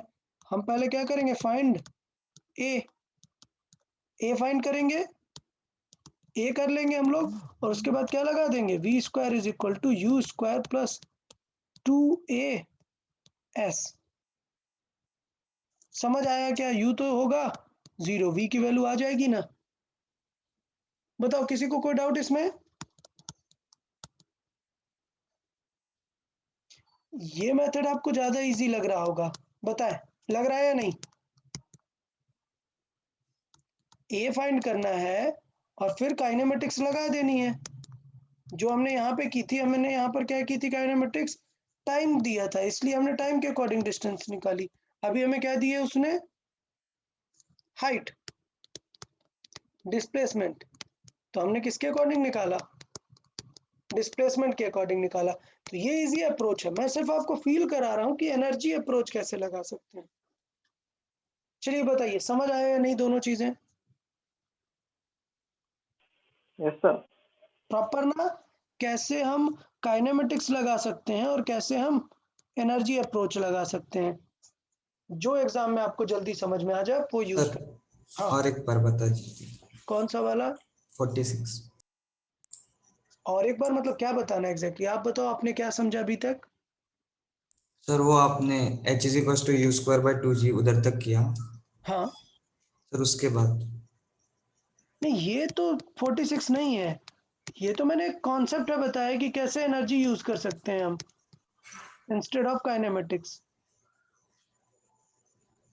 सर वो डायग्राम बताइए। अच्छा, उसके बाद ये सिचुएशन देखें कि ये सिस्टम गिवन था m1 और m2। अभी m2 नीचे जा रहा है और m1 ऊपर जा रहा है। क्वेश्चन में दिया है कि कितनी हाइट ऊपर चलेगा, 0.5। तो मैंने बात किया कि ये 0.5 ऊपर गया और ये 0.5 नीचे गया, तो इसका मतलब इसकी पोटेंशियल एनर्जी बढ़ गई पॉजिटिव में, और इसकी पोटेंशियल एनर्जी क्या हो जाएगी, कम हो जाएगी ना। यस इसकी पोटेंशियल एनर्जी पॉजिटिव और इसकी पोटेंशियल एनर्जी नेगेटिव। mgh हमने लिख दी, दोनों की पॉजिटिव नेगेटिव। बट इस एनर्जी की वजह से ये ब्लॉक ऊपर किस स्पीड से चल रहा है, v से, और ये ब्लॉक नीचे भी किस स्पीड से आ रहा है, v से। बट काइनेटिक एनर्जी को ये फर्क नहीं पड़ता कि ऊपर जा रहा है कि नीचे जा रहा है, वो तो सिर्फ किस पे डिपेंड करता है, v पे ना। तो काइनेटिक एनर्जी दोनों की क्या रहेगी, पॉजिटिव। पॉजिटिव। हाँ, तो मैंने लिख दी कि क्या, दोनों की काइनेटिक एनर्जी। तो यहाँ से आगे मेरा कि चेंज इन पोटेंशियल एनर्जी जो है उतना इसने काइनेटिक एनर्जी दे दिया। सॉल्व कर देंगे इसे। m1 की वैल्यू कितनी है, 2 इंटू 10 इंटू 0.5 माइनस ये कितना है, m2 3 इंटू 10 इंटू 0.5, और ये यहाँ पर लिख देंगे। अच्छा, एक चीज अगर हम देखें तो ओवरऑल जो आ रही है पोटेंशियल एनर्जी वो कैसी आ जाएगी, नेगेटिव। तो इसको इस तरीके से बोलते हैं कि लॉस इन पोटेंशियल। वो क्या देगा हमें, गेन इन काइनेटिक। तो इसलिए ये जो पोटेंशियल नेगेटिव आई है वो समझ जाना है, नेगेटिव किस लिए है, सिर्फ नेगेटिव क्या बता रहा है, सिर्फ कि लॉस हो रहा है, इसलिए वो एनर्जी क्या होगी, गेन होगी पोटेंशियल में, सॉरी काइनेटिक में गेन होगी। तो ये कितना हो गया, सॉल्व करें इसे, कितना आ जाएगा 10, और ये कितना हुआ 15, सो कितना आएगा 5, ये हो जाएगा हाफ। m1 m2 ऐड करेंगे, वी स्क्वायर का मान आ जाएगा 2 प्लस 3v स्क्वायर। तो ये क्या आ गया, half into 5 into v square. So 5 cancel out हुआ, ओके, और 2 इधर आ जाएगा, वी स्क्वायर की वैल्यू आ जाएगी, v की वैल्यू आ जाएगी कितनी, √2 जितनी। ठीक, तो ये था एनर्जी का कॉन्सेप्ट। हमने बताया कि एनर्जी कैसे निकाल सकते हैं। अब अगर हम बात करें कि एक और मेथड मैंने बताया क्या, काइनेमेटिक्स वाला। कैसे, अगर मैं निकाल लूं कि दोनों का एक्सेलरेशन कितना है, तो अभी हमने प्रीवियसली निकाला ना एक्सेलरेशन, और एक्सेलरेशन निकालने के बाद अगर मैं इक्वेशन लगा दूं क्या कि 50 मीटर ट्रेवल करने के बाद इस एक्सेलरेशन से 50 मीटर ट्रेवल करने के बाद स्पीड कितनी हो जाएगी, तो यहां से भी तो काम बन जाएगा ना। v इज इक्वल टू कितना आ जाएगा, √2a s जितना। क्लियर है, दोनों मेथड सबको समझ में आ गए। Yes sir. ओके गुड, चले 46 के बाद 49। A bomb 12 kg explode in two pieces, this and this velocity, this, what is the kinetic energy of other piece? Okay तो ये हमारा हो गया बेटा मोमेंटम कंजर्वेशन का। क्लियर, ये क्वेश्चन हो गया मोमेंटम कंजर्वेशन का। तो नेक्स्ट लेक्चर पढ़ने के बाद हम ये वाला डील कर पाएंगे। सो 49 को लीव कर देना है। मैं जब नेक्स्ट अभी लेक्चर लूंगा तो वहां पे आपको यही एग्जांपल कराऊंगा, सेम यही एग्जांपल करा दूंगा। 12 kg है, 4 kg और 8 kg के पीसेस है। The velocity of 8 kg is this, तो अदर पीस की काइनेटिक एनर्जी क्या होगी, हमें क्या कंजर्व कराना होता है, एंगुलर ये मोमेंटम कंजर्व कराना है। मोमेंटम। तो मोमेंटम कितना होगा, इनिशियली तो सब रेस्ट पे है, फाइनली क्या होगा, 4 kg वाला को स्पीड मिली कुछ v, 8 kg वाले को स्पीड मिली कुछ 6। सो यहां से निकाल लेंगे v की वैल्यू कितनी आ गई। क्लियर, ये कितना आ जाएगा 12। डन।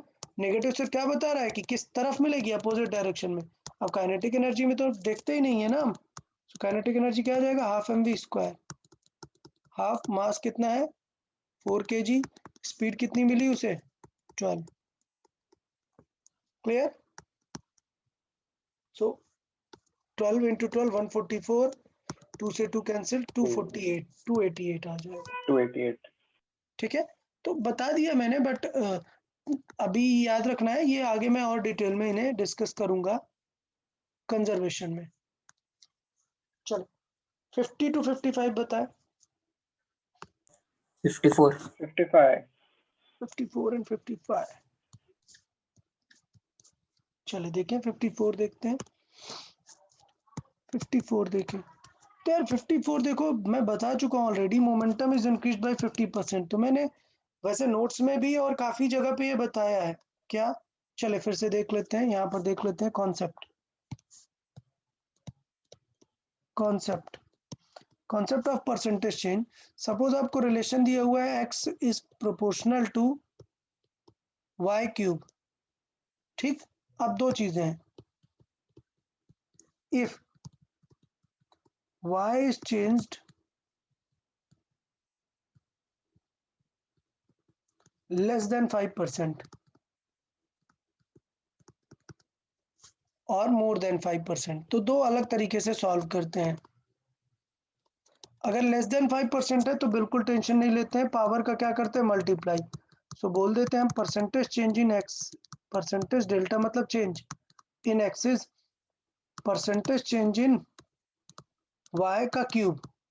ये नहीं करते हैं, ये नहीं करते हैं, क्या कर देते हैं हम, परसेंटेज चेंज इन x क्या हो जाता है 3 times in percentage change of y। Clear, ये हुआ।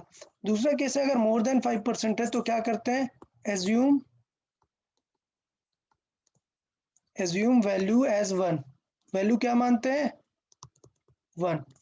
अब अगर मैंने बोला 20% इंक्रीज, तो इसका मतलब न्यू वैल्यू क्या हो जाएगी 20% मतलब कितना, 1 का 20% कितना आएगा 0.2 आएगा ना। तो 20% इंक्रीज करोगे तो ये क्या बन जाएगा 1.2 बन जाएगा ना। लेट्स से मैं लिख रहा हूं 80% इंक्रीज, सो न्यू वाई कितना हो जाएगा 1.8। मैं बोल रहा हूं 10% डिक्रीज, 0.9। या तो y न्यू कितना हो जाएगा 0.9। तो मुझे लगता है आपको समझ में आ गया। Now put this value in equation, value in equation and find x new, नया x कितना हो जाएगा। तो लेट से हमें क्वेश्चन सॉल्व करना है इससे, इसे रख देते हैं इक्वेशन में। x न्यू कितना हो जाएगा 1.2 का क्यूब, अच्छा क्यूब नहीं स्क्वायर ले लेते हैं तो थोड़ा सा हमें सॉल्विंग में इजी हो जाए, क्यूब करना थोड़ा सा कॉम्प्लिकेटेड रहेगा हमारे लिए। सो स्क्वायर, सो 1.2 का स्क्वायर क्या होगा 1.44। क्लियर। सो न्यू x, अगर ये मैंने एज्यूम किया है कि x को भी एज्यूम करो 1 और y को भी एज्यूम करो 1, तो परसेंटेज चेंज कितना हो जाएगा। देखो 1 था, कितना चेंज आया 0.44, मतलब कितना परसेंट 44 44%। चलो इसे भी सॉल्व करते हैं। लेट्स से 10% डिक्रीज है, x न्यू कितना आ जाएगा 0.9 का स्क्वायर, 9 का स्क्वायर कितना होगा 0.81। 0.8 परसेंटेज चेंज इन x क्या आ जाएगा 19%। माइनस करेंगे इसे 1 से, सो कितना आएगा 0.19। समझ आया सबको, कितना चेंज आ जाएगा 19%। 19%। इस तरीके से हम जो है ये कॉन्सेप्ट को यूज कर सकते हैं लोअर और हायर वैल्यूज के लिए। ये मैंने यूनिट डायमेंशन में भी आपको बता दिया था। तो चलो वापस कर लेते हैं। अब मुझे लगता है 54 आ जाना चाहिए, कोई डाउट नहीं रहेगा। पहले लिखेंगे फॉर्मूला कि यार मोमेंटम के टर्म्स में काइनेटिक एनर्जी का फॉर्मूला क्या होता है P P square P square by 2x। इसका मतलब K प्रोपोर्शनल टू क्या है P square. So if percentage change in P कितना है 50% है, तो न्यू P कितना हो जाएगा 50% मतलब कितना 0.5 कितना हो जाएगा 1.5 1.5। सो न्यू काइनेटिक एनर्जी कितनी हो जाएगी 1.5 का स्क्वायर कितना आएगा 2.25। सो परसेंटेज चेंज कितना हो जाएगा 2.25 से अपना 1 माइनस कर देंगे कितना आएगा 1.25, मतलब कितना आएगा 125। 125। कोई डाउट किसी को। हाँ सर। Okay good. 55 देख लेते हैं। तो यार काइनेटिक एनर्जी अगर प्रोपोर्शनल टू पी स्क्वायर है भाई, तो इसका मतलब पी क्या होगा square root of kinetic energy ना। अरे भाई क्या कुछ समझ नहीं आया क्या इसमें। ठीक है, इफ परसेंटेज चेंज इन